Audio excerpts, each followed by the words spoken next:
All right, boss. I'll see you tomorrow. Okay, good. See you tomorrow.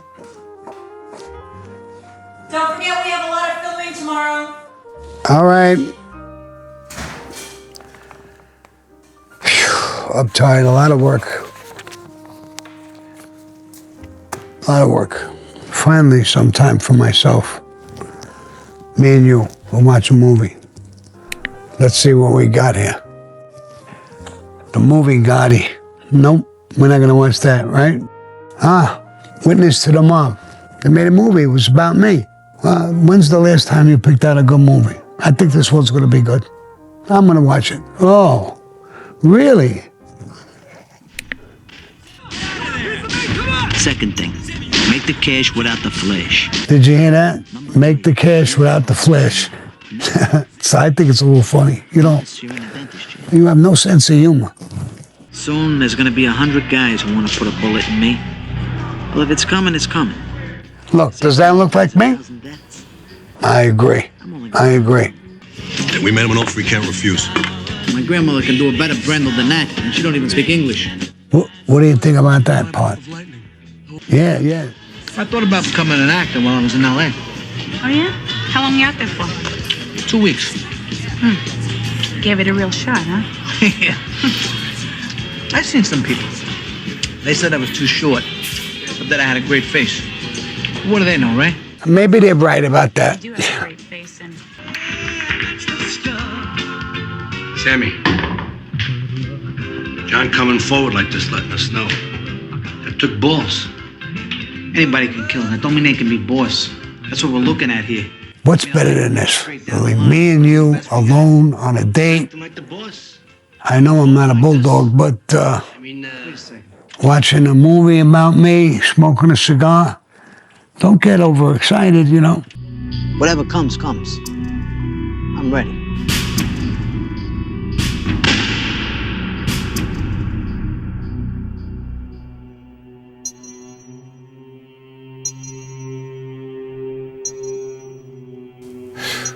Wow.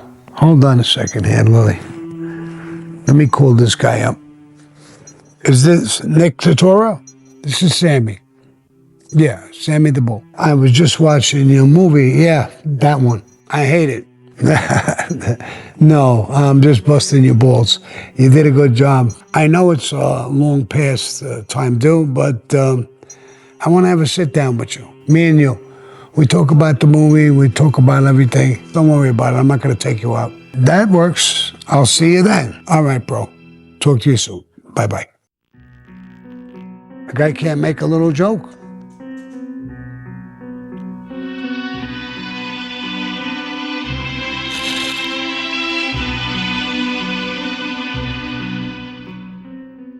Hey guys, I'm doing an interview today with Nick Turturro, an actor who has done Witness to the Mob. We got together and we figured we would do a little interview and a talk, and we'll talk about it. We'll show you some scenes and stuff, and some I agree with, some of them I don't. His acting ability I thought was great. I thought the movie was good, but there were certain scenes in there I didn't agree with. It didn't happen that way, so I'm going to talk about it with him. But he's going to read a script and do a movie. He doesn't write it. Other people write it, and that's Hollywood. They'll do all kinds of weird shit. How you doing, brother? Hey, good. Nice to finally meet you. Yeah, it's a pleasure. So, I know. I wanted to meet you a long time ago, but, you know. Watched the movie a couple of times, and and I know a little bit about you, and I saw you on a few interviews, and so I thought, you know, it would be nice to have an interview and talk and see what you're doing, what I'm doing, and my audience, and will, I think they'll love it. You could see Witness to the Mob, and there's Nick in the movie, a picture of him while he's acting, and he had a lot of fun doing it, he's telling me, so, and I enjoyed it as well. You remember what I told you about my dog? If you get crazy with me, she's going to bite you, for sure. Okay. So, no, she don't bite. She loves people. It's funny to be here because I never thought, you know, I never thought this day would ever happen, because I was like, that's the way it goes, you know. Maybe he hated the movie. I never got to meet the guy. You know, you just think in your head like, what would that be like, you know? But now that I'm here talking with you, it's like, you know, we're two guys that can relate to each other from Oh, absolutely. similar backgrounds. We're both Italian. Right. And we come from the same neighborhood, you know. So it's good. Yeah. And I didn't hate it at all. So Oh, good. I just never, you know, did much talking about it. But Yeah. Nick played me in the movie. Mm-hmm. And I think I'm a little better looking than him. I'm a lot older than him. So he's probably better looking. But I don't know. He's probably in better shape than me. But maybe looks-wise, maybe, I don't know. Could be debatable. But he was a good-looking guy. you want to know something? One thing I said when I watched the movie is that he does look a little bit like me. We look alike a little bit.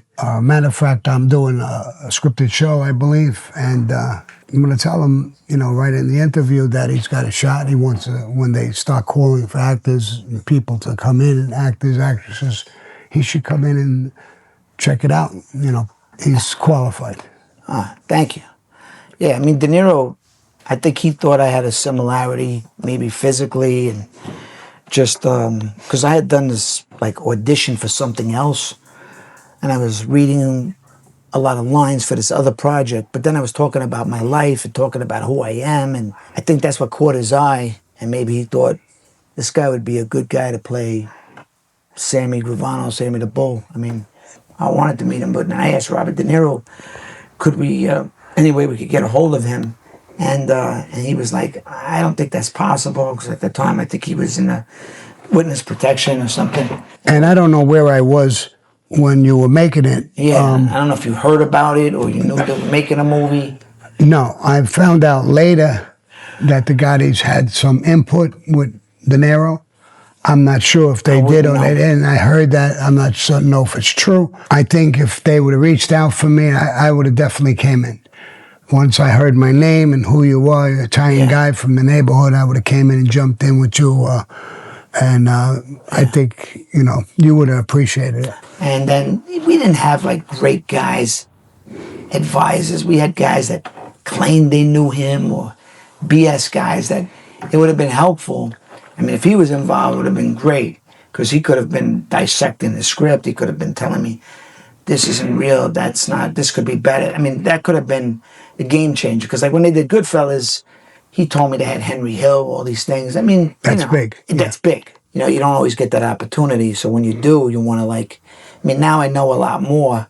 Sometimes it just would be like, no, I'm not doing that. I'm going to do this. I'm not doing that. So I was a little hot-headed, so I would fight with them over things. But I wasn't wrong. I think my instinct was right a lot of times about a lot of things. You know, the wigs, which were terrible. I disagreed with them. Yeah, my hair, it wasn't like that. It was a different color. Different color. So I dyed my hair once. So be it. You know, I mean, I'm like, why do I want to look like that? You know, when I didn't have those wigs on, I looked much better. And I was telling De Niro that, and he was like, be open to it, Nick. And I was like, you know, I didn't want to be disrespectful. The guy hired me, so I was thrilled somebody I admired hired me. Yeah, without a doubt. Yeah, so I was like, he must have hired me. Yeah, you can't be too controversial anyway. I mean, you know, they write a script, you got to stay with the script to an extent. Right. You know, I did a movie, an independent movie. It was small, it never went anywhere. The Salvatore. I was on the set the whole time because I actually acted in it. You were in the movie? I was actually in the movie. Yeah. So, and it's the first time I was, when they said, you know, we're not going to get an actor, you're going to be the guy in the movie. I was in shock. I never acted. I said, I don't know about that. I'm not an actor. I don't think I could do that. All you got to do is be yourself. But being on the set, at one point, I shoot a guy. They get a little blood and they put it on, make-believe blood on the wall or this or that. And so I'm sitting there and I said, no, it wouldn't be like that. It would be a splatter. It would be this. It would be that. And they changed it around. It looked perfect. But they don't know. So they just, you know, threw a little stuff on the wall and was dripping down. And there's a couple of times that they're following me and they're looking at me. They're agents. And I don't know who they are. So I go into this bar and they're watching me. But I'm watching them. In the movie? I see, in the movie. Yeah. And I'm watching them. I don't know who they are. I'm not sure. I do have a gun with me. So I go in the bar and I go out the back door and I sneak up on this van, which they're sitting in. One guy gets out because they don't see me no more. And he goes to the place to walk in.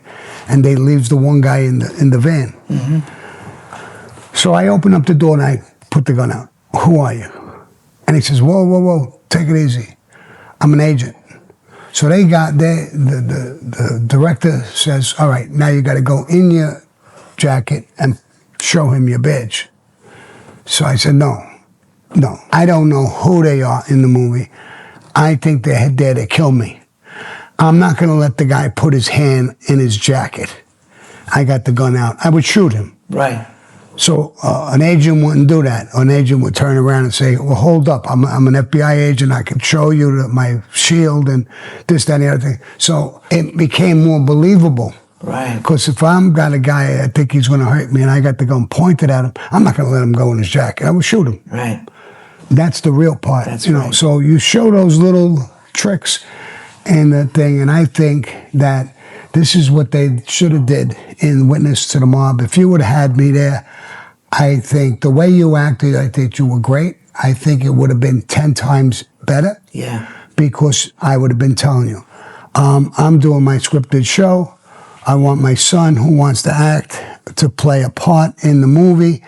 So my son said that I don't know him, this guy Johnny Holmes. I don't know if I could act, especially in this kind of a movie, a scripted show. And I said, don't worry about it. I knew him great. I'm going to tell you every little thing he did. Plus, you're going to have an acting coach. You'll be great. And that's what acting and the whole movie thing is about. If they don't have the right advisors, it's not as good as it could have been. Right. And I think that's exactly what happened to this. Of course, I'm looking at it as it's a story about me. So it could have been a lot better, especially with me in your ear saying, yeah, that's perfect, or this happened this way, and this is how the guy... we could have taken the script, and even though there was television, even though we were limited, we could have flushed out some scenes. We could have flushed out some stuff and said, you know, this is believable, this isn't, we could make this better. Right. You know, I mean, we could have really, rather than just kind of doing the surface, you know, it was like sort of like, it didn't go as deep as I would have liked it to see it go. But like I say, as an actor, you're sometimes limited by the script. You know, or your constraints of, you can only do so much. It's historical, it's important, and all you have to go on is a book or an interview. When I saw your interview with Diane Sawyer, I thought, you know, it was very fascinating. Here I am. The Mafia. They have said you are the single most important witness ever to testify against the mob. I think I am. Because you weren't like over the top, you were very just matter of fact, the way you told stories. It was just so believable, so real. So that's kind of like what I was going for. I tried to keep it low key. I didn't want to be like flashy. It wasn't like, say, like Joe Pesci in Goodfellas, a very flashy part. So with you, I didn't see that kind of personality. But you do have a big personality. But it just kind of, you know, kept. I don't know if you agree with that, but. No, I do. You know, a lot of people, and I watched Peaky Blinders. Cillian Murphy, I think, when he played that part in Peaky Blinders, I like him. I would love for him to play me. I mean, I don't think he could or be involved, but that's my style. I was almost like him. You know, when a scene happened, I would look at the scene, I would think about what I would say or do. He did the same exact thing as I would do. Mm-hmm. So I said, wow, this guy just naturally carries himself, and they don't look like me, but the way he carries himself is the way I carried myself. Yeah. I wasn't, you know, loud and boisterous and screaming at people, and just like he was, you know. And now he's doing another movie now, another Peaky Blinder movie soon. The same guy? The same guy, yeah. And he won an Oscar. I think he won with the story about Oppenheimer. Yeah. He won an Oscar or something. Yeah, he did a good job. Just the movie was just too long. Yeah, and drawn out, and he played an older man and stuff. Yeah, I just, my taste is, you know, like, you ever seen this movie called Sexy Beast? No. It's a good movie. You would like it. What's it about? It's about a guy who was kind of a connected, kind of a gangster, wise guy, crook, who kind of retires in Spain. He goes off to Spain. There's a chubby guy named Roy Winstone, really good actor. I think he's British or Australian. And so he's like, you know, he marries this ex-porn star. He's in Spain, just trying to live his life out. He doesn't want to steal anymore or rob or be connected. He says, you know, are you going to do this job? He goes, I can't. I'm retired. He goes, I came here. I thought of you. So he's basically bullying him to do this job. He's like, you know, I says, I don't want to do it. He goes, I want you to do it. I want you to do it. So he gets so pissed off, the guy, and he just leaves, like he's going to go back to England to do this job. And then he's on the plane, and somebody tells him to put his cigarette out. And then he's like, I'll put it out right in your eye. And then he gets off the plane. He goes back to the house in a rage, you know, and Ray Winstone's there with his wife, ex-porn star, and his friend. And then there's this other girl there that the guy had something with. So he's like in a rage. And he smashes the guy over the head. And then the wife comes out with like a double-barrel shotgun. And... Good woman. Yeah, good woman. And I think she like blows him away. But you never quite see exactly if she did it. But you insinuate that it happened. And the next thing is he shows up in London. And this guy, Teddy Black, he's this really scary guy. Well, where is, the character's name then? Where's the guy what happened to him? He goes, I don't know. He said, what do you mean you don't know? He said, he told me to show up here, so I'm just showing up. He says, well, where is he? He said, I don't know. He got on the plane. He said, he never got on the plane. He said, well, as far as I know, he got on the plane. So he has to stay to that story and do this job underwater. So after they do the job, he basically, you know, tells the guy, well, what happened to the guy? You know, the guy that, he said, nothing. I don't know. He goes, you know, if I cared, if I really gave a shit, because he's basically an Iceman, and he gives him like bullshit money, almost nothing, because he knows like something happened. Right. He gives him kind of a pass, but when he was doing the job on the water, he stole some like expensive jewelry, so he had something to go home with. But it's a good movie. It's a good movie. I'll watch it. And maybe I explained it like in a roundabout way, but you'll dig it. Ben Kingsley, oh my God. This is what I mean with my age. I can't remember. So Ben Kingsley plays a ruthless, you wouldn't think of him as a ruthless, like, killer or something, because he's like more refined, but he's menacing, and him and this guy, Ray Winstone, oh my God, they have like acting that's like, it gets me like crazy, because when you see that kind of acting, it's like, right, you'll dig it. Right. Yeah, you'll dig it. Like Sexy beast. These guys, these actors, I was taught and I was told, they have to melt into the part. They have to become the guy. Yeah. Tom Hardy is a guy like that. Unbelievable. He could play my wife in a movie, and you would believe that's my wife. Yeah. He melts into the part. Exactly. And he's so believable. Your eye just goes to him. Yeah. You know, there are some people where your eye just goes to someone. Like, we were talking about The Sopranos before, and great show. But Gandolfini was just wonderful to watch. Even like when he was eating ice cream. Yeah. You know, he was eating or whatever. Even when he wasn't talking, you just, your eyes went to him. And that's why sometimes, you know, when the camera's on you, even if you have nothing to say, you still got to be present. You still got to be alive. And those kind of actors, because movies are not always about words. Sometimes it's feelings. The feelings. You know, so your reaction is a big thing. And you know, he gets your attention. Yeah. He captures you right away.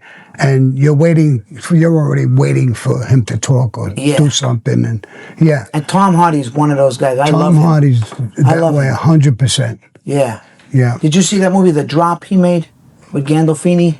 It's another good movie. No, I didn't see that one. So I'm going to give you a good bunch of movies to watch. All right. The Drop, Sexy Beast. But I've seen him act a bunch of times, Tom Hardy, and I dig him. He's my kind of actor. Me too. And we get that in common, see?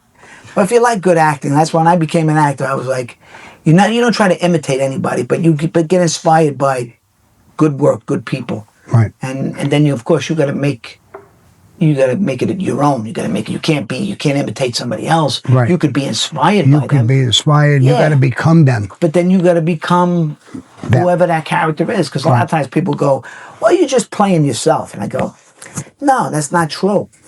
I'm using myself in the part. You got to use it because you got to draw from somewhere. You draw from your own experience. Right. Like if I'm playing you, I still got to draw from something within, and then try to make it, the character live. So it's a combination. It's never just yourself. People don't. That's why they put the camera on you. Some people they freeze. Right. But they're like, wow, what happened? I go, I know it's not easy. Right. It's very jarring. I mean, when I first got into the movies, I had to make sure I wasn't looking in the camera and just get comfortable being there, living in that world. Being you and being the character. Yeah, even like you've been doing like shows now, right? You've been telling stories. So you probably have gotten more and more comfortable, just forgetting about that the camera's there, right? Right. And then you come across very real because you're a very good storyteller. You feel like you go for a ride when listening to your stories. My mom was like that. She'd tell you a story. You were there. You could see it. You could almost picture it in your head, And that's what I've seen with you. I've told my wife, this guy could tell stories. Who knew? Because you were not flashy or I never talked publicly, and when I started talking publicly, I was really concerned as how am I going to sound and what am I going to sound like and what am I going to do. But I got comfortable with it because I didn't care about the cameras. I didn't care about the recording. I didn't care about anything but what I was talking about. Yeah. And I was trying to remember backwards when I'm talking about when I was young, 30, 40 years ago. I'm trying to remember everything. I would remember everything. The color of the guy's shirt, what the weather was like. I mean, and I'm talking 25, 30 years ago. A couple of times when we were recording, he said, was it snowing or raining? I said, what do I know? You're talking about something that happened 35 years ago. Yeah. But it was in the winter, so I said, well, it was cold. Right. Because it was December. So I know it was cold, but I'm not sure if it was snowing or raining. Right. And if you get a good team behind you, they go to the weather. 35 years ago, what was it like? It was actually snowing a little bit. And it's crazy. It's crazy. But I don't remember you get a good team behind you Yeah. and doing stuff like that, they'll make you look great. I do remember stuff about baseball because I'm a fanatic. So I remember where I was, and I remember exactly who was hitting and crazy things. For some reason, it stays in my brain or in my body. Sometimes I asked my brother one time, we were doing a project in Rome. He had all this hard dialogue. It was biblical.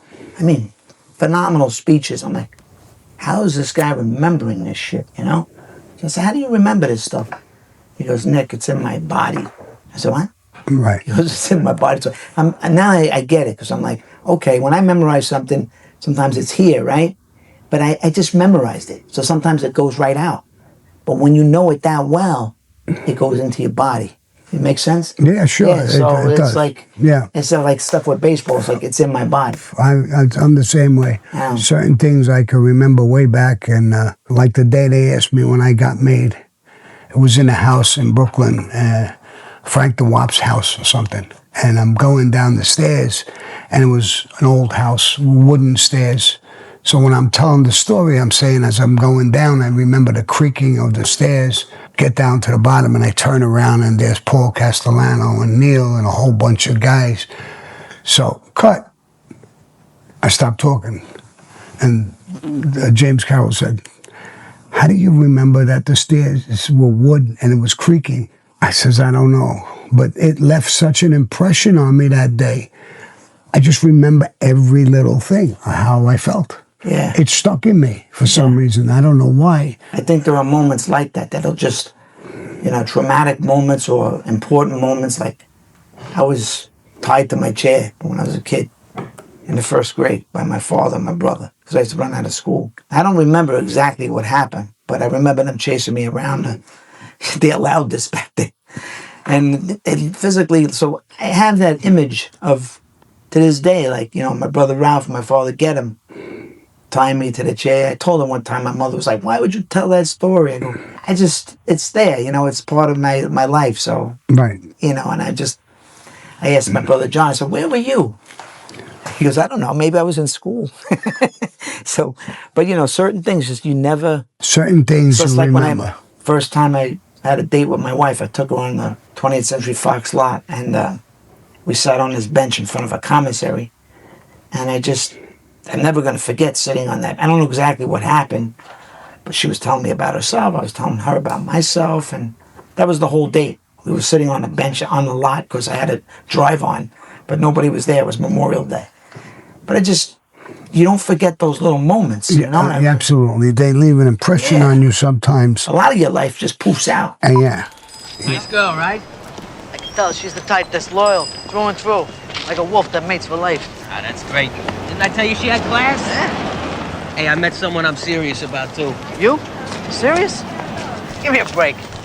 Name's Linda. She's Jewish. She's incredible. We out till 5 in the morning last night. You must be sore in the saddle, huh, babe? Nah, not that. We were down in Bay Ridge robbing payphones. Robbing payphones with a Jewish broad. I like to be there when you introduce her to your mother. I'm crazy about her, Sammy. So what does she look like? Good looking. Good lookout, too. Hey, Sammy. Hey, Lefty. Tony, what's up? I got a piece of business for you. Yeah? Oh, will you mind? Nah, I'll catch up with you later. I want to meet that Jewish broad. Soon. What kind of business you talking about? Well, my uncle here thinks you might be up to it. A friend of ours double-crossed him. I'll go see him. I'll give him a beating. No, it's past that, Sammy. This is a major thing. All right, whatever you want me to do, I'll do it. Me and Tony went out drinking with Joey Colucci. We were on our way home. My whole world was about to change. I don't know, Joe. Maybe I got bad luck, you know? Playing numbers 5 years, I can't hit a number. This guy hits for 15,000. You believe that? And the guy's a friggin' moron. He took the test for moron and flunked. But he keeps hitting. I tell you, I don't understand it. Tony, you don't gotta be a brain surgeon to hit a number.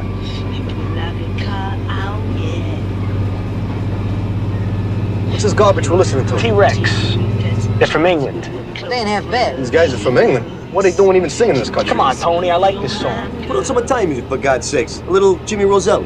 Wants to hear the song, Tony. Let him enjoy himself. Right, I forgot. Tonight's Joey's night. Thank you. Get it on. Bang the song. Get it on.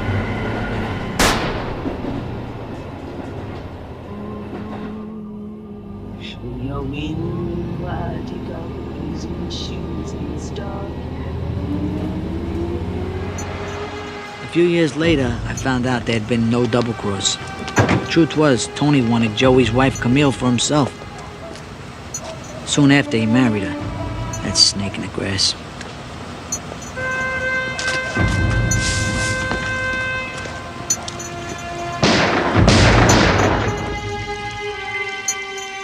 The next day, I remember something that surprised me. I felt no remorse, no guilt whatsoever. I felt only one thing. I felt power. So, Deborah, what kind of things you looking for? I mean, you know, in life. I don't know, get married, have 2 or 3 kids, house with a big backyard, lots of animals, maybe even horses. That's one hell of a yard you're talking about. I think it was very good. Now, if I was talking to you before, I would tell you I wasn't sitting directly behind him. I was sitting behind the driver. Mm-hmm.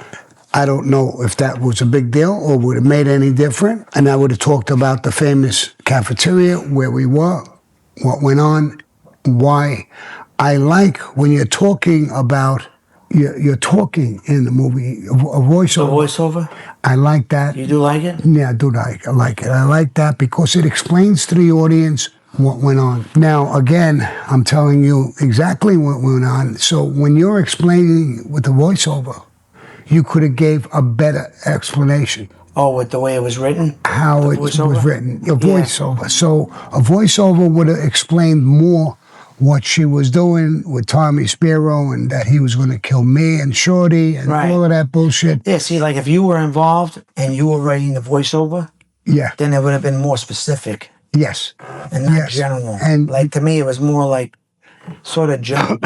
Yeah, so I would assume that Is that people... true that he wanted the girl for himself? Is that true? Tommy married her, and married that's her. acceptable, you know. So Yeah. he married her. He did go with her right after that. See, like, and when we shot him like that, we went back. It was my car. So we went back. We stopped by the ocean. I threw the gun in the ocean to get rid of the gun. We pulled up where we living, and we clean up and wash the car clean. I saw a movie that when a guy does a hit, especially his first hit, he's nervous, he's scared, he's sweating, he's doing all these things. Yeah. So I thought that's what happens to you. So when I'm taking the shower, it didn't happen. It didn't happen to you. No. And I'm still waiting for it. So I dry up and I jump in bed. I go to sleep. I fall asleep like this. I'm exhausted. I fall asleep. Yeah. I slept like a baby. I get up the next day. Girls, guys, they're coming up to where we stay. And, oh, my God, they killed Joe Colucci. And his body was in Queens. They dumped his body and this and that. I'm going to get dressed. And then we all go to the corner, back to the corner. When I go to the corner, I have this slight out-of-body experience that I'm up in the air and I'm watching all of the kids on the corner talking about the hit, talking about this and talking about that. And I still don't feel nothing. So a voiceover, and with you explaining this, what I'm telling you, you would have had that. Yeah. That's a lot different. Yeah, so that changes that hit and makes people understand it. And then you say what you said. And Tommy Spiro wind up not only having an affair with her, but now he winds up marrying her. Yeah. So Tommy literally created this monster. It's a great mafia plot. Yeah. And I thought it was deception. I thought they were bullshitting me, and I didn't want to be bullshitted into a hit, especially my first hit, because I was nervous a little bit. I mean, I never did that before. I mean, I was in fights. I hit you with a bat or, you know, gang fights, but I never killed anybody. And this was my first hit. And then we had to go to the funeral. Looking back on it, was it justified or no? It was justified, but looking back on it, here's what I know. I thought when I went to the funeral, I came out about the shower, going to sleep. That thing I was supposed to experience never happened. And I looked at myself in the mirror, washing up one day, and I said, you're just a fucking, I talked to myself, you're just a born fucking killer. You didn't feel anything. I didn't feel anything. That wasn't like something wrong with you? Like, No, not to feel it was anything? something I was supposed. Once I accepted being in the Mafia, I knew it would come at one point, but not to a friend. But he's really not a friend. He's looking to kill me. I'll go a little further. 2 weeks later, 3 weeks later, we have a score. And we're going to go. Same guy, Frankie, Tommy, me. He's in the front with Tommy. I'm in the back. And he says, pull over. I got to throw up. Frankie. Yeah. And I said, what's the matter?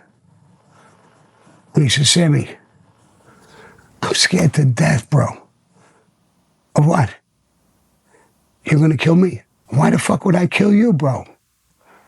You just saved my life a couple of weeks ago. Why would I kill you? Fucked him up a little bit mentally. So he was probably thinking you were going to do the same to him. Right, maybe get rid of him because he knows what happened or something like that, which I definitely didn't have no. But it affected him. It affected him. Not you. Not me. And I became a hit guy after that. Yeah. And you were just like what? Just like you were, I don't know how to say it, desensitized, or just you didn't have any like sort of emotion to any of this? No. No, none. A lot of those guys they have that same kind of feeling? I really don't know how other people feel. One day a hit came up and he's going to be on the hit. There was a guy, I don't want to say his name, but pinky ring, nice dressed all the time, big tall guy. And he would literally like bully people a little bit. You know, he's a heavyweight, so to speak. And I go on the hit with him and the hit happens. The guy is down. We're going to clean up. We're going to do this. So I turn around and I look at the guy and he's fucking white as a ghost. I said, go in the bathroom and wash your face and look at yourself, bro. You're white as a ghost. And when you get done, just go outside and watch for the cops. Keep checking. Don't worry about this. We'll do everything. So all that tough guy shit, he wasn't real inside when it's happening. And it's a traumatic thing, murders and things like that. It is. Yeah. But I always put it in my mind that in the Mafia, it's all about rules. You break the rules, you can be killed. Because if you had broken the rules, somebody would come for you. You're my friend, and I'm going to broke the rules. They're going to go to you because the hit is easier. They're not going to go to a stranger. I'm a killer as well. So they're not going to go to a stranger. I'm not going to trust a stranger. You call me, come on, Sammy, I got a couple of broads, let's go out tonight. Okay, I'm in. I'm not going to take a gun, and we're going with broads. And you're going to kill me. That's the life. That's the way it is. Now, people will talk about the life, but that's the way it has to be. We're all killers. How do you control us? With violence. Knowing you're going to die when you break a rule. You know, there's a couple of times when we got money, we made a score. And we always kick up. You know that. So the guy tells me one time, and we could kick up a lot less. They won't know. We'll know. We'll know we lied. We know we cheated.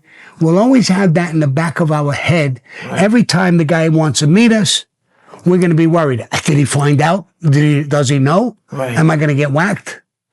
I'm not going to walk around like that. You're going to go to bed sleeping at night thinking, did they find out? How much you're supposed to kick back? Well, whatever it may be. Whatever.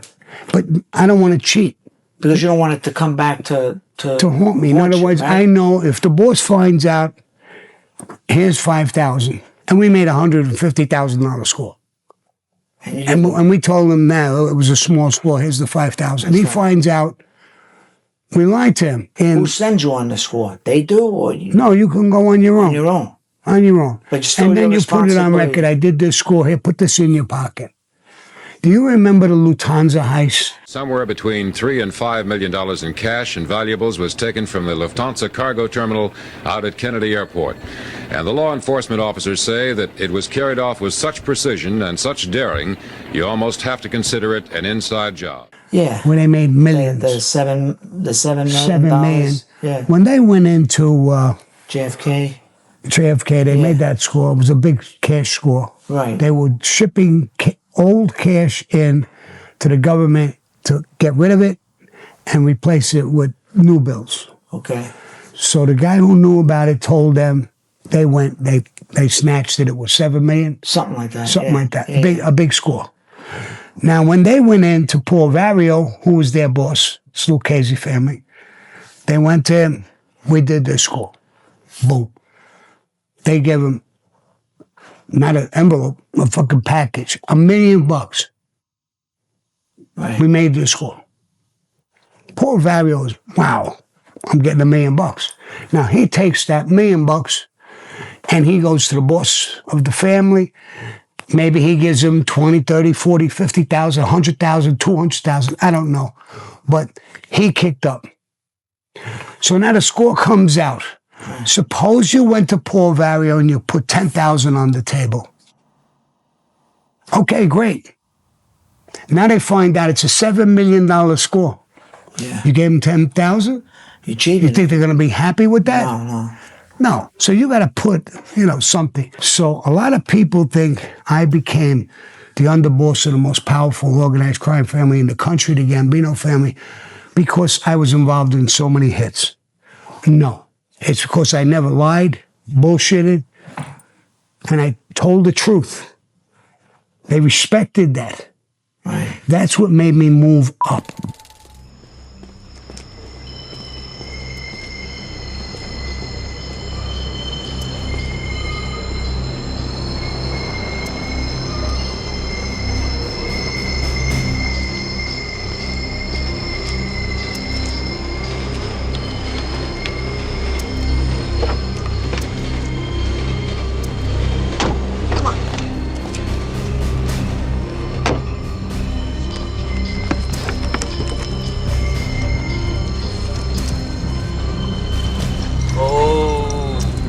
What we got, Mo?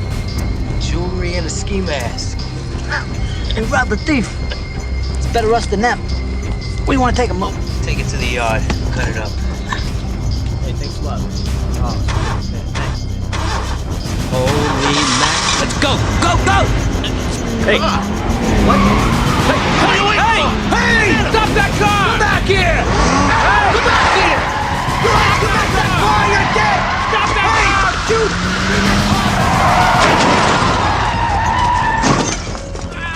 My car! Come on! Sammy, leave that stuff, Sammy! What are you doing?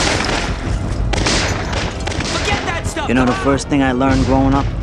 The moment you show fear, this city calls your bet. Sammy, come on! Get out of there! Come on! Second thing, make the cash without the flash. Number 3, you never open your mouth. Never. Unless you're in a dentist chair.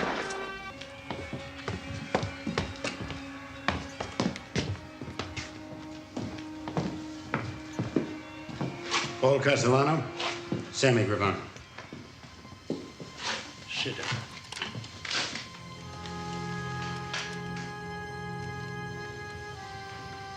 You know why you are here?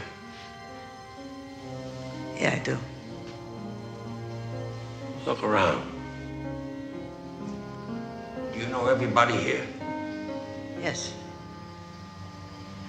You like and respect these men? Yes, I do. We are about to induct you as a member of our family of Cosa Nostra. That means you are to place this brotherhood above God, above government, above family. You understand? Yes, I do.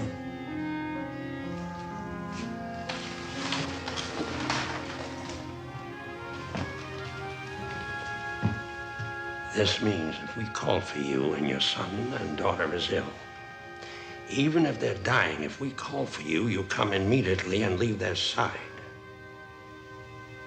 I understand. If we ask you to kill for us, would you? Yes. Which finger would you use to pull the trigger?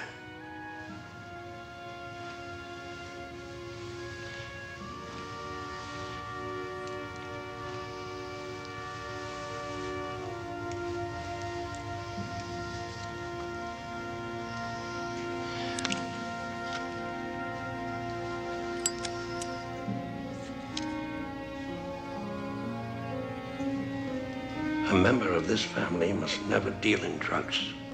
They must never violate another man's wife or raise their hands against each other. The penalty for such crimes is death. Now, once you take this oath, you pledge to keep it secret forever. If you violate the code of Omerta or betray this brotherhood, then may your soul burn like this saint.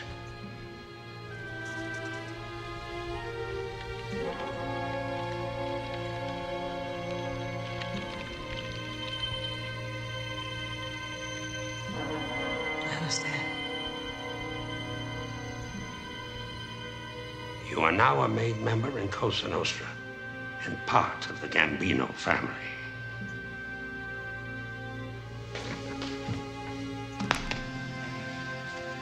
Congratulations.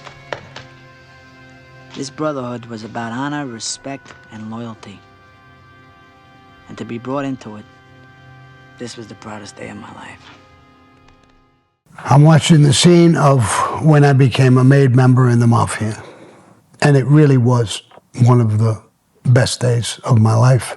I never imagined to become a made guy, if that would ever happen to me. He has a serious look on his face. I think he's playing that part perfectly. If I was an advisor, I would have told him, while that saint is burning in your hand, jiggle it a little bit. It did burn me. It burns. So jiggle it a little bit, and then when you're done with it, take the ash in both hands next on the ashtray and put the ashes down. And you would have it completely down pat. But the way you play, like at some point he licked his lip, he's playing the shit out of it. I think he's doing a great job. This is pretty believable. I think this is a great scene, a great way to explain how they're becoming a MAID member. And they say if your son, daughter, wife is dying in bed and you're by her side and we call you, you come. What they're doing is showing you how important your oath is to the life. Nobody's going to call you if you were in that situation. But they're making you say yes to those things to show you how important this oath is to you. Now, if you can't say yes to those things, you don't belong in the life. You know, I was in prison a long time ago, and guys from different gangs were asking me about the life. And I would ask them, why do you want to know about our life? You're in a gang, you're in a different thing. Because your thing lasted for hundreds of years. And the people in that life were so loyal, it was crazy. It was the structure of Cosa Nostra that people wanted to know why. That's the meaning of the life. And they showed it, and they did a good job showing it. And he did a great job playing it. I couldn't have played it any better myself. It's probably just, he looked nervous, a little nervous. And that's just the way I felt. The only thing I didn't like, it's just my taste, is I didn't like the music. Because I felt like the music is trying to like dramatize the situation a little bit for me. It's like I would rather like maybe a different choice, maybe a little music, but maybe a little more like just silence. I don't know, but you know, they always try to make you feel something with the music. Yes. You know, they make it a little melodramatic. And I didn't feel like a scene like that should be melodramatic. It's dramatic enough if you're getting made in the Mafia, I think. You know what I mean? Or maybe make it less that kind of music. Less like, you don't need to make me feel a certain way. You know, music should like be supporting it, not like telling you how to feel. Let the acting dictate that. You know, like I was just in this, I have a cameo in this new movie that's out, Highest to Lowest. It sucks! Boston sucks! Let's go Yankees! Let's go Yankees! Boston sucks! Boston sucks! Some of the music is a little much making me feel. I don't always need music to tell me how to feel. And sometimes music can, you know, support or overpower. You know, I think that the trick is the music should kind of like support it, but like not over, you know, like Scorsese's good at that. He's good at like sort of how he uses it, you know what I mean? And maybe the music choice to me could have been, but it's television, so TV at that time, they kind of go for this like, I don't know, maybe I call it melodramatic. But I thought Abe Vigoda did a nice job. I thought he had a good presence of, from what the impression I have of Paul Castellano, that he was more of a business guy. He was more of a, you know, more of a Wall Street, like he wasn't a street guy. So I thought he came across a little elegant. I don't know if that's correct. I mean, Paul Castellano was a business guy more than being a gangster. There's two different kind of people in the life, business guys, gangsters, racketeers, they called them, and gangsters. Paul didn't hesitate to give you a contract.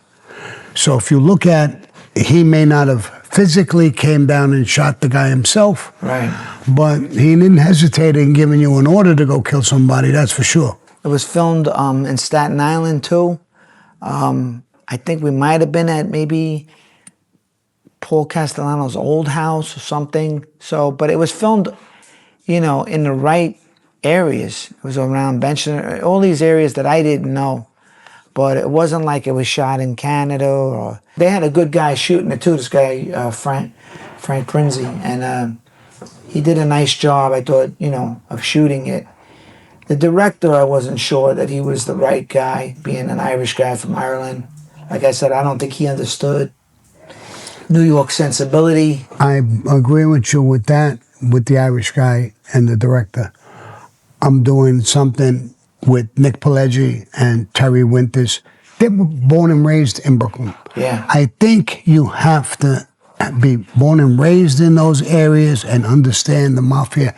They're not Mafia guys, Terry Winter or Nick Pileggi, but they were around them in the neighborhood so much that they make better scripts when they write.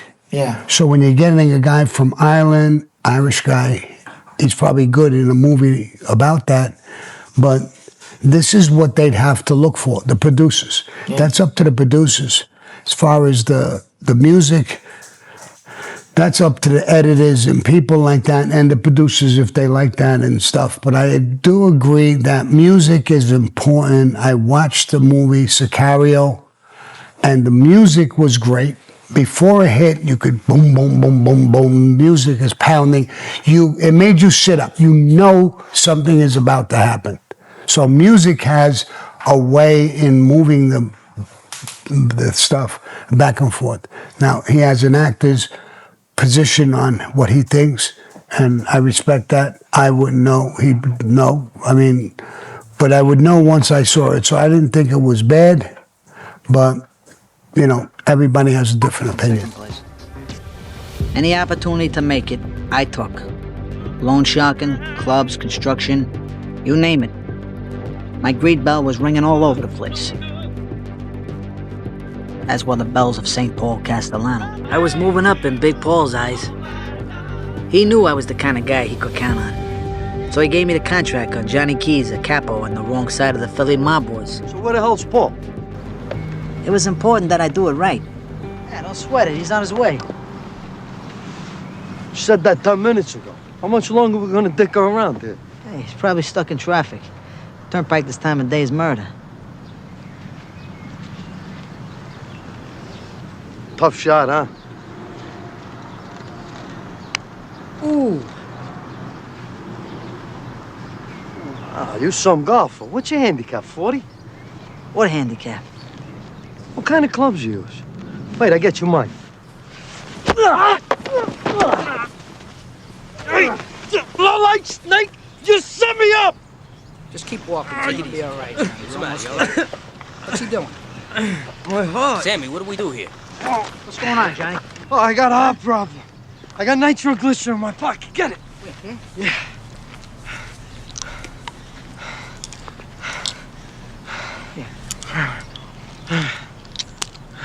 All right? Come on. Listen, if you're gonna kill me, fine. Go ahead and do it. But don't let me drop dead of a heart attack, huh? It's all right. You're gonna be fine. Nice and easy. Just relax.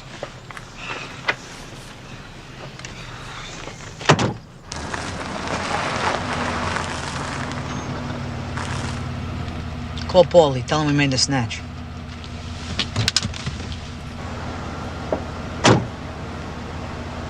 You did a great job setting me up, kid. You're a hell of a double banger. I really bought that line about Paul backing me up. It's got no change. Ed.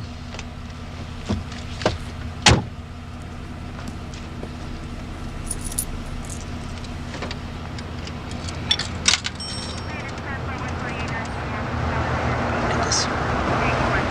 Freaking cops. Don't even think about trying it. Don't worry, I ain't gonna do nothing. This is a family matter.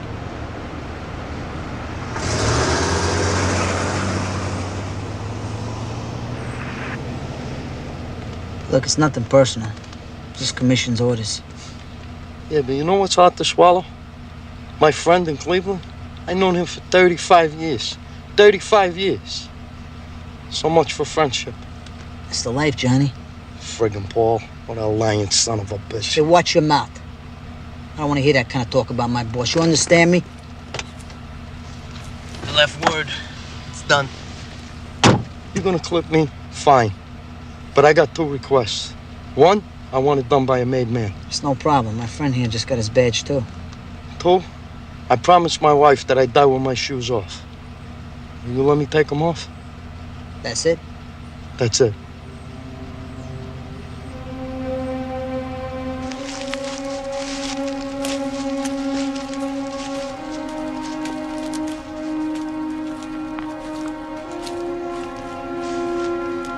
What's so important about taking off your shoes?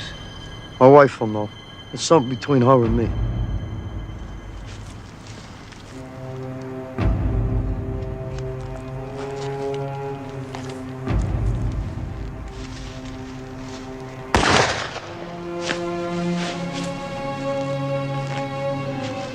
And there's a man for you.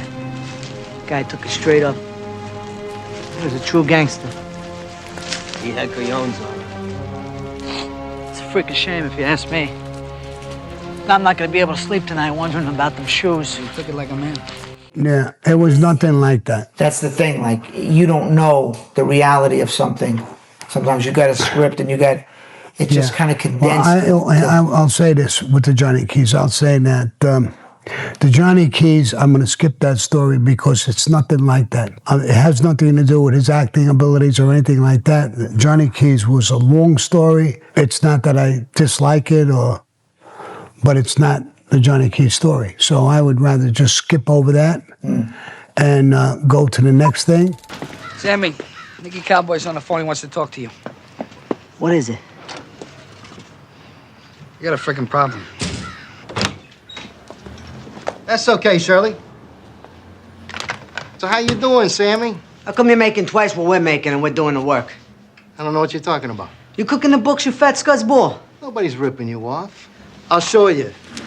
I'll show you the figures. I don't want to see your phony-ass figures. I want to see my money now. It ain't your money, it's the grease. It's the payoffs for the Teamsters and the housing officials. It ain't my money. That's right, it ain't your money. It ain't your money. Don't jerk me around, you lying I piece of swear I crap. never took nothing wasn't mine. Take it from me, pal. There'll be pieces of you lying all over Brooklyn.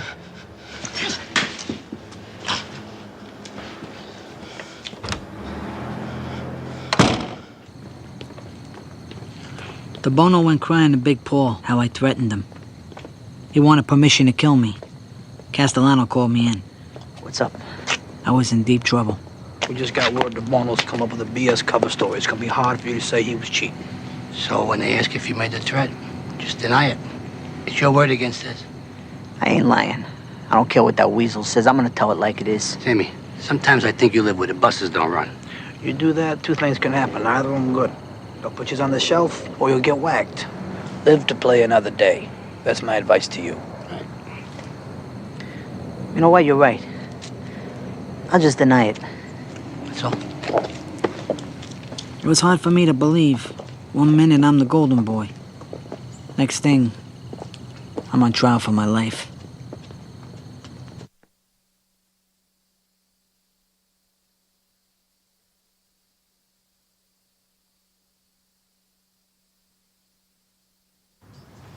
We are here because Salvatore Gravano has been charged with breaking a sacred rule of the Cosa Nostra. Louis De Bono here has gone on record that this brother raised a hand to his fellow brother and threatened to kill him. Louis De Bono has opened his books to us. We find no evidence of him cheating you or that he caused you harm. Is it true that you threatened to kill him?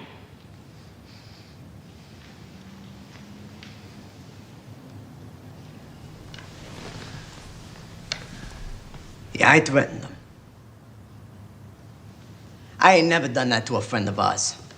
But this lowlife over here, let me tell you something. He's a sleazebag. He's a liar, a cheat, and a thief. You're out of line, Sammy. No, Frankie. No. He's out of line. He's been stealing from the whole family, from every one of you at this table. Give me your gun!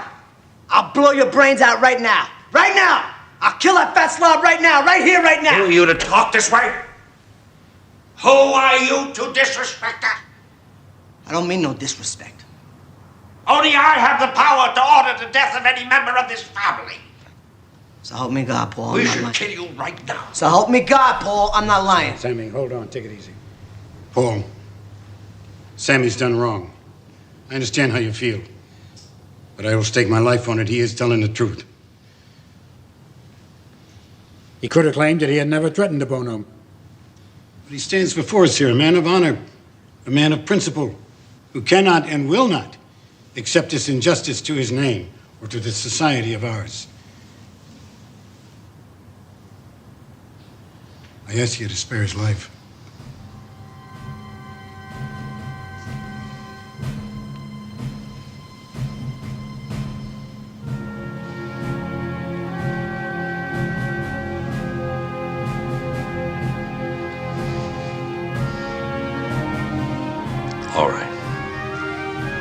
The next time you break a rule, you go. Did that actually happen? It didn't happen. The meeting didn't happen at Paul Castellano's house. There was a home, and it happened a little different. Yeah, because I felt like it was a little, me as an actor, like, yeah, looking back, and even doing it, I think I felt forced by it. I didn't feel like, I didn't quite believe it. So I didn't know, I felt like it didn't seem like he would do this in a crowd of people. And sometimes some things you feel is like bad taste. You say, well, that's bad taste, And I'm just talking about like from movie making. Because like you say, it's based on reality, and some of it was maybe embellished and some of it maybe is somewhat factual. But I don't know, go ahead. I think exactly what you said. Some parts are right. I could tell that story real quick. Yeah. He was robbing us. The Bono. Yeah. And Paul never looked at the books. That's not true. I wound up hitting him, choking him. Not punching him, but choking him. He went with his captain, Patsy Conti, to the boss to ask for my life. That I raised my hands to another made guy because that's a rule. And if you do that, it's the death penalty. So they were asking for my life. So you were in trouble? I was in trouble. Right. Frankie DeChico told me, he says, Sammy, I'm picking you up. Your brother-in-law is not going to be there. The lawyers and accountants are not going to be there. There's going to be your captain, Toto, Louis DeBono's captain, Patsy Conti. Louis DeBono is going to be there. You're going to be there. There's going to be Paul there. There's going to be Neil there, the underboss of the family. They want me to bring a gun. Tommy Bellotti is going to have a gun. I didn't want to, but I said, okay, you're right. I'll lie. And I went to the meeting. When I went to the meeting and I was in the house, and Louis DeBono was sitting there, a big fat guy, cigar hanging out of his mouth. He was looking at me and smirking at me, knowing like I got him. Yeah. And I was watching that, and I was listening to Paul and listening to what was going on and stuff like that. And then Paul was talking for a while. I'm going to make it a little short. I don't want to make it too long. And he asked me, he said, did you raise your hands to Louis DeBono? And I looked at Louis DeBono, and he had a big smirk, puffing his cigar, blowing the smoke at me. And it just got to me. And I said, I never raised my hands to a friend of ours. I've never disrespected a friend of ours. But this fucking fat bastard was fucking lying, cheating. He was robbing me. Bringing lawyers and accountants in to look at books. Trying to bullshit me. I excluded the lawyers and the accountants out of the room. Told my brother-in-law, no matter what you hear, stay outside with them. I banged him around the room and choked him till he had white foam coming out of his throat. And I told him, I will kill you. I want my fucking money. It was $250,000, I think, that he owed. He wanted to give me $70,000 and call it even. I didn't want to accept that. And I left. Then I went to this meeting. And Paul was talking about it. He didn't get books. He didn't have any idea about what was going on. So when he asked me, I said those things. I've never raised my hands. I've never disrespected a friend of ours. I said, this is what happened. I don't want to lie. Frankie DeChico put two hands on his head with his head down. And I had told Frankie DeChico, if I lose this decision, don't let Tommy Bellotti kill me. You do it, Frankie. Paul looked at my skipper and said to Toto, do you hear what Sammy's saying? Toto said yes. He said, you proposed him and you made him a friend of ours, a made guy. He said, I made him a friend of ours. He's a made guy. But to me, he's a son. He's more than just a friend of ours, to me. Paul looked like he was stumped. He was looking around the room. Not all, there was all those guys there. Neil Delacroce stood up and said, Paul, What we're going to do now is going to go down in history. We're going to kill Sammy. Maybe he should have lied, but he didn't. This fat fuck has been robbing people and conniving people since the day he was made. He paid money years ago to become a friend of ours through his father. Sammy's telling the truth. So we'll kill him. That's going to be on mine and your history in Cosa Nostra. He looked at Tato. He says, okay, Neil, I get your point. He said, Sammy, I'm not going to kill you today. I want you to shake Louis De Bono's hand and promise me that you'll never hurt him. Will you do that? Yes. He said, Louis, you have a track record of robbing people and deceiving people all your fucking life in Cosa Nostra. And I believe you were robbing him. I want you to pay him the full $250,000 as soon as you get back. I want you to shake his hand, and I want you to promise me that you will never hurt him. I want you to shake his hand, and I want you to promise me that you won't kill him. You won't hurt him. I already said that. And I'll say it again. I won't. I want you to pay him the fucking money. You don't have to shake his hand, and you don't have to promise anything. I really think he's right that you don't have the fucking balls you were born with.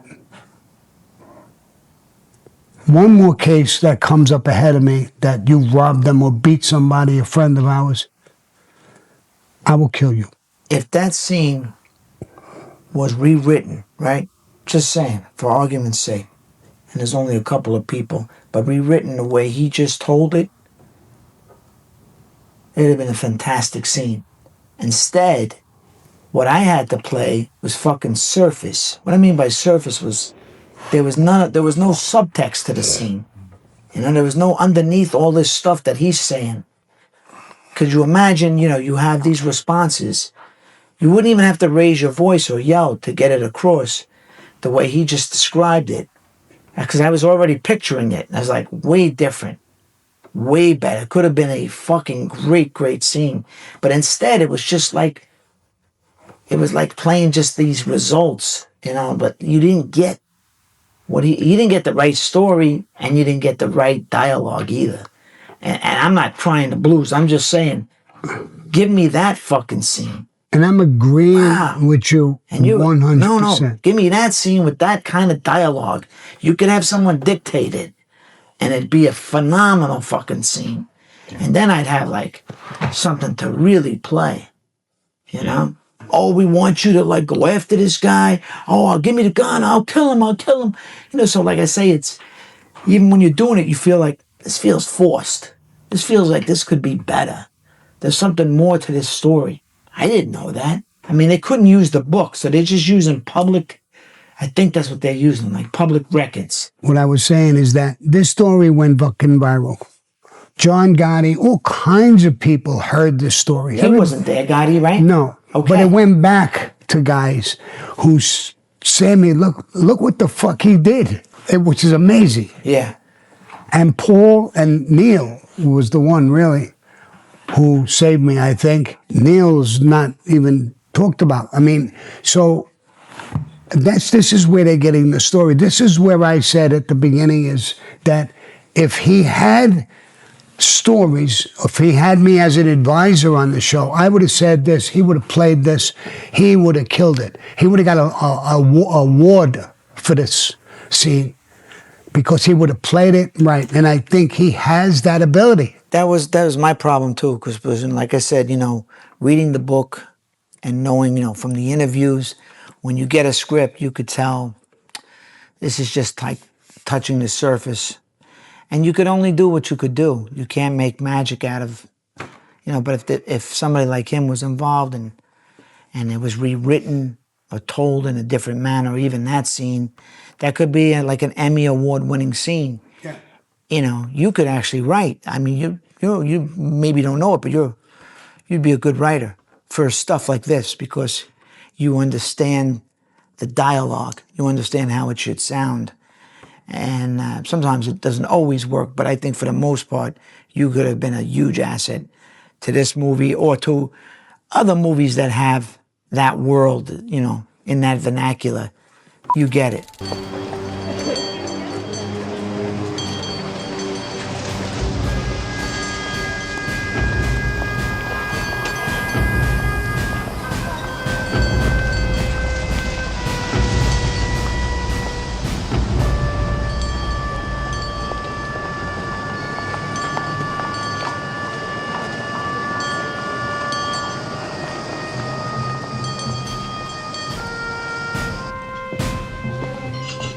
Sammy.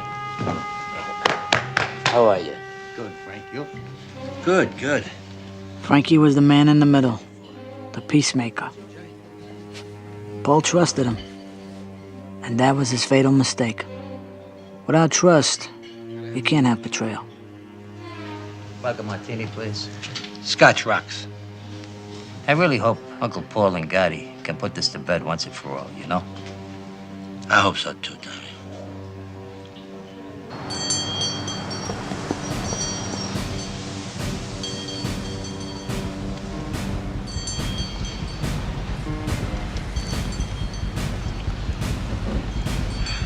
Where are they? Nothing yet, Angie. Don't make a move. Hold your position. You hear me? Hold your position till I tell you.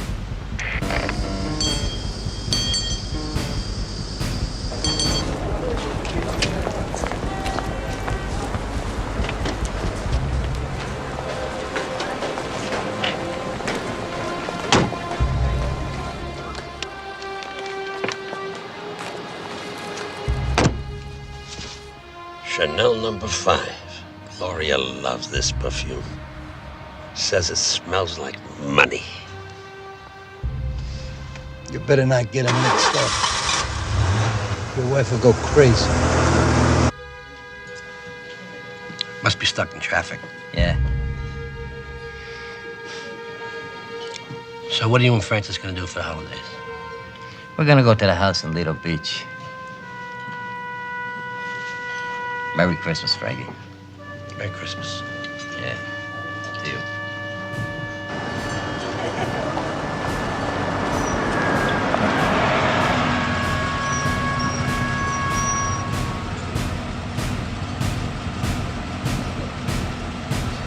Sammy, they're right next to us.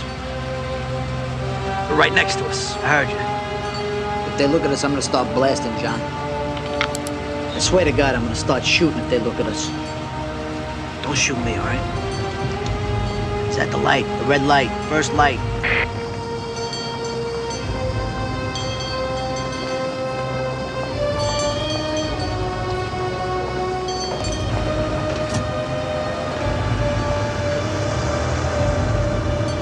They're coming through, get ready.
They're gone, John.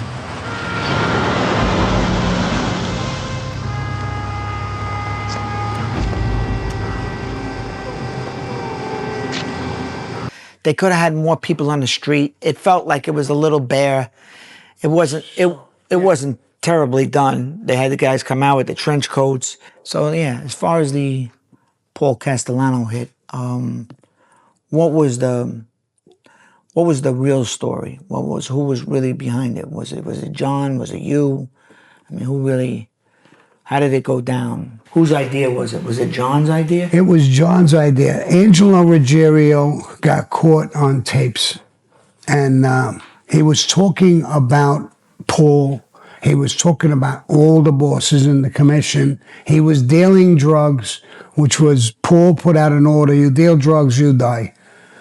So there was drugs, there was talking about all the bosses in the commission, Paul Castellano, and he was holding back these tapes when Paul got pinched and wanted to hear these tapes. Paul got pinched on those tapes because of those tapes. He did get wind of what was on the tapes. Oh, Paul did? Yeah. And it was obvious that John Gotti and his whole crew was going to be killed. We all knew it. That was going to happen. Yeah. And one day, DB asked me, he said, Sammy, Angelo would like to see you in Queens. Would you go to see him? Of course I will. I went to Queens to see him. And he said, Sammy, we need your help. I said, you're going to kill the boss of bosses. Paul at that time was the boss of bosses. He's the top boss? Top boss. Of all the families? Of all the families. Everybody came to him for advice or whatever to do. So he became the boss of bosses. Right, okay. You're asking me for a favor to do this. He says, yes. This isn't like, you call me up, do me a favor, could you pick me up a gallon of milk on the way home or something? That's a favor. That's a favor. This is killing the boss of bosses. Me and my entire crew would be at war. And John isn't even here to ask me this. Where the fuck is he? He says, he's around, Tim. He's been busy today. Oh, busy? I had a big crew, strong crew, tough crew. So did John Gotti. If you took John Gotti's crew and my crew and put them together, we weren't a pimple on fucking Frankie the Chico's ass. Really? Yeah. Why, Frank had that kind of prestige? His whole family was in the mob, and everybody loved him, and he was a fucking major player to captain. I said, where does he sit in this? And he was like a big brother to me, always. He was in that Louis DeBono hit. He was everywhere with me. Frank the Chico. Yeah. I'm not going to say yes, and I'm not going to say no.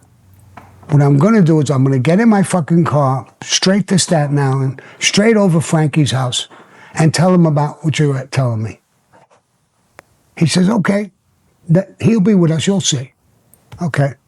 I went to Frankie the Chico's house, and I talked to him about it. What did he say? He said, Sammy, they're done. They're all going to be killed. I know. You mean the Gottis? Yeah. He said, I think it's time that Paul made a lot of mistakes, a lot of things. I think it's time Paul gets taken out and we take the family back and make it what it's supposed to be. If we do this and we take him out, I want you to be the boss. You want Frank to be the boss? Frankie the Chico. Yeah. He said, listen, I could be his underboss. He can't be mine. He's got an ego like the Empire State Building and we'll have nothing but problems. So we could make him the boss. Me and you will be the power behind the throne. Right. He'll conduct himself the right way. If he doesn't, I give you my word, we'll kill him. Mm-hmm. And we'll take over. I'll be the boss and you'll be my underboss. We worked on it for a long time. We were putting feelers out to the other families, how they would feel if Paul was killed. Most of them were positive. They didn't want to deal with him no more. It's right before Christmas. There's tons of people on the street. All the time, normally, but days before Christmas, people are coming. Sure. When they're coming out of work, they're meeting their families, they go Christmas shopping, do this, do that. Busy. There's tens of thousands of people on the street. There's cops on every corner. Right. We can't do it. I said, that's why. We could do it. The confusion will work for us. It'll work in your favor. It'll work in our fucking favor. Right. We'll put together a hit team. How busy was it? It was insane. Wow. When you looked up the avenue, the headlights of the cars went on for miles. As crazy as it sounds, that was the plan. Right. So now I'm in that car and it's fucking 5:30 and I'm on the thing with the team. It's fucking 5:30. Nothing is happening. Just stand where you are. There's 4 guys with white jackets and Russian hats. They're the shooters. Everybody else has their position, backup shooters, and what they're going to do. They're the first car coming through. As soon as they pull up, take them out. Right. Paul opens the door. The team moves on him. He starts getting hit. He flops out of the car onto the floor, and they're shooting. Head, body, everything. Tommy Bilotti got out. He leaned down on the side of the car to look. He actually saw what was going on and thought the hit was there. But there was 2 backup shooters on the other side of the street who moved in on him and shot him. His body laid in the fucking street. Both of them were gone. John had the gas. We went past them slowly. Tinted windows. I had my window open and drop, looking out the window. I says, I can't see Paul. He's on the passenger side on the sidewalk. Tommy Bilotti is gone. Let's go. We go. We get to the corner. We turn. We go 2 blocks, 2.5 blocks, 3 blocks. And it's on the fucking radio. The radio, that's this fast. Yeah, quick, yeah. He says, I don't know. Go to 1010 Winds. We're another couple of blocks. I hit 1010 Winds. The boss of bosses, Paul Castellano, was just rubbed out in Midtown Manhattan. We went back to Staten Island. We weren't in Joe Watts' house in the maid's quarters anymore. He had like a penthouse apartment where he would screw around with broads. And we went there. Do you have pajamas, bro? He said, yeah, I got pajamas. I said, all right, I'm going to take a quick shower. Give me pajamas. I got to lay down. Frankie, I got to go. I take a shower, and he's got pajamas in his arms, red silk pajamas. I look at it. I says, red silk pajamas, bro? For real? Yeah. Yeah, Sammy, that's what I got. That's what he sleeps in? Well, with the broads, I guess he wants to be fancy, whatever. Yeah. And I say, all right, that's the bedroom we're going to sleep in, me and Frankie? Yeah. Now we got guys, Frankie bots, and people with guns watching the door just in case, and this catches up with us. Was there any witnesses that saw him? Oh, yeah, I'll get to that in a minute. Yeah. I go into the bedroom, open the bedroom door, and there's beautiful artificial plants and things all over the fucking place with lights under them. It's gorgeous. And the bed is a heart-shaped bed with red velvet thing on it. Wow. I look up, and the entire ceiling is mirrored. Oh, this guy was I said, get the fuck out of here, bro. I come out of the room, and Frankie said, what's the matter, Sammy? I said, Frankie, go in this room. Me and you are going to be sleeping in that bed together. If they kick the door in and come in with guns, me and you are going to be killed laying in that bed. Bro, I'm not doing it. I can't do it. I'm not doing it, bro. I'm just not doing it. Frankie goes into that room and looks at it and comes out and says to Joe Watts, are you fucking kidding? He says, I take broads here, bro. They love it. Mm-hmm. Yeah. Sammy, where are you going to sleep? I'm going to sleep on the couch. I'm not going to sleep in there. I'd rather die on the couch. I mean, how did they know like he was going to... The news, what I was told by the FBI after I cooperated, that they were having a meeting in New York, a gang of fucking agents. Yeah. A meeting, high-level meeting. When that hit came in on a regular police phone, all of them got beeped, and they were all on their beepers and their phones and everything. And I guess that's how the whole media found out so quickly and stuff like that. Right, because it was everywhere that he was going to be the guy or whatever. Well, that was after. The day after, right? everybody, news media, it's probably Gotti, he's going to be the new boss, all that bullshit. That came out, and then media never stopped. I'll tell you one thing. When I was a doorman, I came on duty one day at St. Moritz, Central Park South, and there was a big Mercedes there, and I came on, this Irish doorman told me, he said, this is John Gotti's car. His crew came out, and then, you know, I had saw celebrities, I had seen actors, all kinds of people.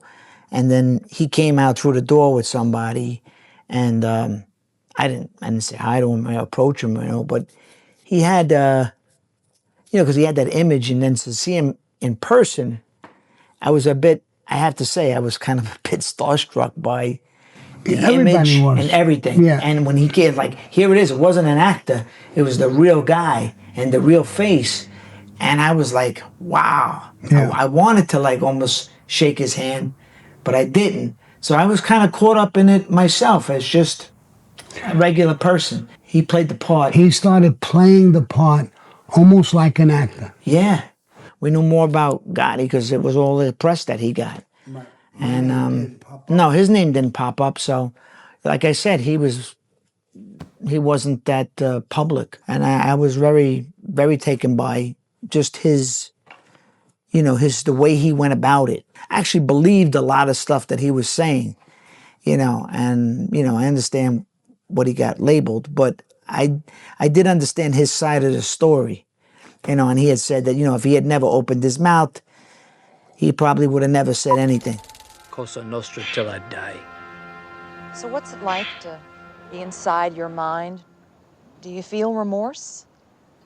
You want me to say I'm sorry? Is that what you want? What can I say? I'm a gangster. What happened, happened. But you gotta understand something. That was the life. All right, you're out of the witness protection program now. There's no one to protect you. So, aren't you afraid for your own life? I suppose. Someday, somewhere, somebody come looking for me. But until that day happens, I'm just gonna enjoy my life like anybody else. Whatever comes, comes. I'm ready.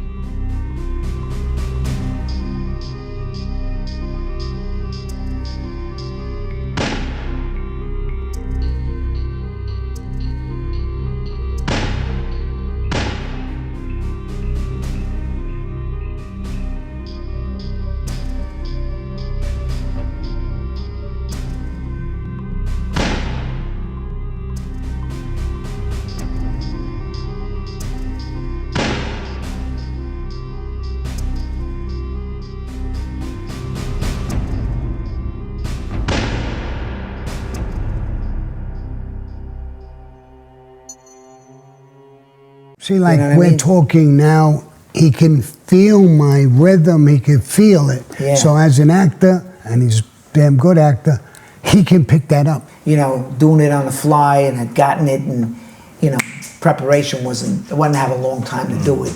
So it wasn't like I was preparing for 6 months or a year. I would like to plug right now, Highest to Lowest, Spike Lee, Denzel Washington. I got a funny cameo in that. And also this Delivering Happiness. We haven't launched it yet. It's like a web series about me delivering pizza for Prince Street Pizza as Nick Turturro. Like, this is my new job.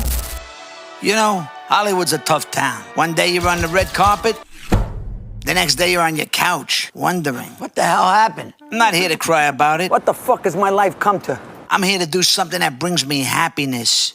You know what that is? Delivering pizza. But here's the catch. Every delivery is a show. A new guest. A new story. Yeah, the guy's like lost his mind. What the fuck are you doing in my house, bro? Sometimes it's hilarious. On a bicycle? What are you, in the Goonies? Not hating on Chicago, but that deep dish shit, come on. Who eats pizza with a fork? Sometimes it's awkward as fuck. Why are you eating my pizza? He was hungry, I was hungry, so, you know. Sometimes it's a total disaster. I paid for the pizza. I don't give a shit. I can do what I want with it. But it's always real. How come I don't bring fucking napkins? You know, it's one of these low-budget shows. This isn't a job. Where's this? I'm getting complaints at you out the fucking ass, Nicky. This is passion. Prince Street has some crazy service, huh? What do you do for the people you don't like? I ate the whole fucking pizza. I'm Nick Turturro, and this is Delivering Happiness. I'm delivering pizza. Maybe we could even do an episode with Sammy when he's in LA. I could deliver him. But it's a very funny kind of scenario. Every scenario is different. Some of it's a dialogue, some of it's, you know, absurd. Some of it like a Curb Your Enthusiasm or Cars, Comedians and Car with Jerry's. It's a combination. But that's going to be a funny show that's launched maybe in September. In fact, Prince Street is here in where you guys are. We're We'll get you guys some pizza. Finally. Yeah, it's my pleasure All right? to meet you, and you guys here. You know, hope you love this interview. He's a great guy, great actor. His wife just broke my television. Is that it?